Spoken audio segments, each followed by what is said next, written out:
السلام علیکم، میرا نام مقبول احمد ہے اور آپ لوگ یوٹیوب چینل دیکھ رہے ہیں۔ 6 روز تک وزیر اعظم کا انتظار کرنے والی ہزارہ برادری کی طرف سے اپنے پیاروں کی تدفین کر دی ہے۔ اس کے بعد وزیر اعظم کوئٹہ پہنچے اور لواحقین کو بہادر خان وومن یونیورسٹی میں بلا کر ان سے اظہار تعزیت کے بعد اپنی کوئٹہ تاخیر سے آنے کی وضاحت بیان کرتے ہوئے کہا کہ کسی بھی وزیر اعظم کا معاملہ جو ہوتا ہے وہ مختلف ہوتا ہے۔ جب میں ایک عام شہری تھا تو فوراً آپ کے پاس آ گیا تھا، لیکن چونکہ اب میں وزیر اعظم ہوں اور جب آپ یہ شرط لگائیں گے کہ تو اس سب کے لیے ایک مثال بن جائے گی، اسی لیے میں نہیں آ سکا، کیونکہ کل کوئی بھی ثانیہ ہو سکتا تھا۔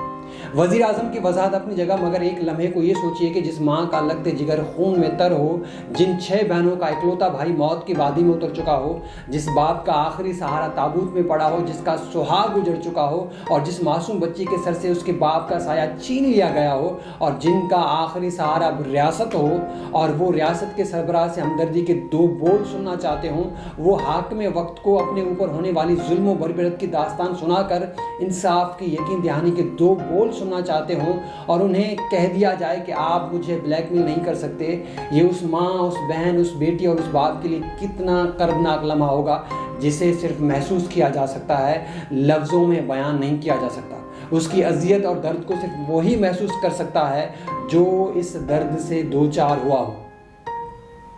مگر ہزارہ برادری کی درد کی کہانی کوئی نئی نہیں ہے۔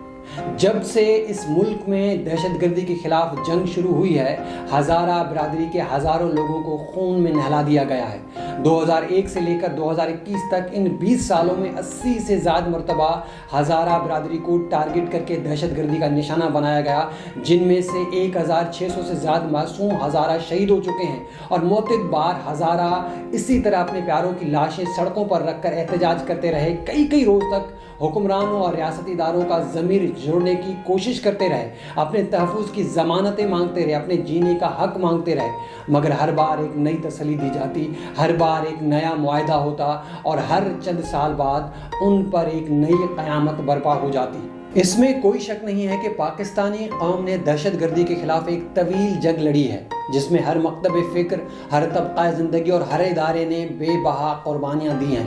ملک کو معاشی، معاشرتی اور اقتصادی طور پر ناقابل تلافی نقصان بھی اٹھانا پڑا ہے۔ اس کے باوجود پاکستانی قوم نے سیسا پلائی دیوار بن کر جن حالات کا مقابلہ کیا ہے، یہ اسی ہمت، حوصلے، جذبے، قربانیوں اور اتحاد و یکجہتی کا ثمر ہے کہ آج بہت حد تک دہشت گردی پر قابو پایا جا چکا ہے۔ مگر اس کے باوجود حقیقت کو فراموش نہیں کیا جا سکتا کہ نیشنل ایکشن پلان پر مکمل عمل درآمد نہ ہونے اور عملی طور پر شدت پسندوں، انتہا پسند اور دہشت گردوں کے نظریاتی سہولت کاروں کے خلاف مکمل کارروائی نہ ہونے کی وجہ سے آج بھی دہشت گردی کی نرسریاں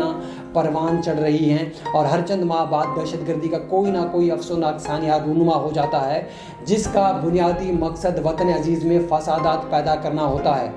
بلوچستان کے علاقے مونچھ میں دہشت گردی کا صفاقانہ کارروائی اسی سلسلے کی ایک خوفناک کڑی ہے، جس سے نہ صرف پورے ملک میں خوف اور ہراس پھیلا ہے، بلکہ فرقہ واریت کو بھی ہوا ملی ہے، اور اس کی جتنی بھی مذمت کی جائے وہ کم ہے۔ یقیناً کسی بھی صفاقانہ کارروائی کے خلاف مذمت ایک کمزور ترین احتجاج ہوتا ہے، لیکن اگر حکومت وقت اور ذمہ دار ریاستی ادارے بھی صرف مذمت تک محدود ہو جائیں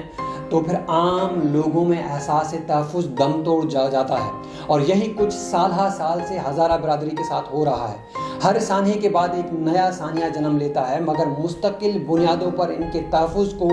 یقینی نہیں بنایا جا سکا۔ رہی صحیح کسر کو حکومت وقت کے رویے نے پورا کر دیا۔ یقیناً ریاست ایک ماں کی حیثیت رکھتی ہے اور سربراہ مملکت کا مقام حاصل ہوتا ہے۔ جب بھی کسی پر کوئی مشکل آتا ہے تو وہ اپنی ماں باپ کی طرف دیکھتا ہے۔ اس لیے ہزارہ برادری کا وزیر اعظم کی کوئٹہ آمد کا مطالبہ اس ریاست کے شہری ہونے کی حیثیت سے نہ تو غیر قانونی تھا اور نہ ہی غیر اخلاقی، مگر حکومتی رویہ انتہائی افسوسناک تھا، جس کی وجہ سے پورے ملک میں اضطراب کی لہر نے جنم لیا اور کوئٹہ سے شروع ہونے والے دھرنے پورے ملک میں پھیل گئے۔ اس تلخ حقیقت کو نظر انداز نہیں کیا جا سکتا کہ ایک تسلسل کے ساتھ ہزارہ برادری کی ٹارگٹ کلنگ اور نسل کشی ریاست اور ریاستی اداروں کی کارکردگی پر ایک بہت بڑا سوال یا نشان ہے۔ ہاں، البتہ عدم کارکردگی کے لیے ان زخموں پر ہمدردی کا مرہم لگا کر ان کے درد کو کچھ حد تک کم کیا جا سکتا تھا، مگر بر وقت ایسا نہیں کیا جا سکا۔ نہیں معلوم آخر حکومت وقت ایسی نئی مثال کیوں قائم نہیں کرنا چاہتی، حالانکہ عوام نے تو عمران خان کو مثال بننے کے لیے کامیاب کروایا تھا۔ انہیں آنے والے لوگوں کے لیے بہت سی مثالیں قائم کرنا تھی، انہیں چوروں اور لٹیروں کو عبرتناک سزائیں دے کر مثال قائم کرنا تھی، کڑا احتساب کر کے مثال قائم کرنا تھی، مافیاز کو عبرت کا نشان بنا کر مثال قائم کرنا تھی، انہیں دو نہیں ایک پاکستان بنا کر اختیارات کی نچلی سطح پر منتقلی کر کے امیر اور غریب کی تفریق کو ختم کر کے مثال قائم کرنا تھی۔ مگر افسوس انہوں نے بر وقت انصاف کی امید رکھنے والوں کے پاس جا کر بر وقت ہمدردی کے دو بول بولنے سے اس لیے انکار کر دیا کہ کہیں آنے والوں کے لیے یہ مثال نہ بن جائے۔ شاید وہ تبدیلی اور مثالیں قائم کرنے کے تمام تر دعووں کے باوجود اپنے دور حکومت میں ایسی کوئی مثال قائم کرنا نہیں چاہتے جو آنے والے حکمرانوں کے لیے تلقید مثال بن جائے۔ اگلی ویڈیو تک کے لیے اجازت دیجیے، اپنا اور ہمارے اس چینل کا خیال رکھیے گا۔ اللہ حافظ۔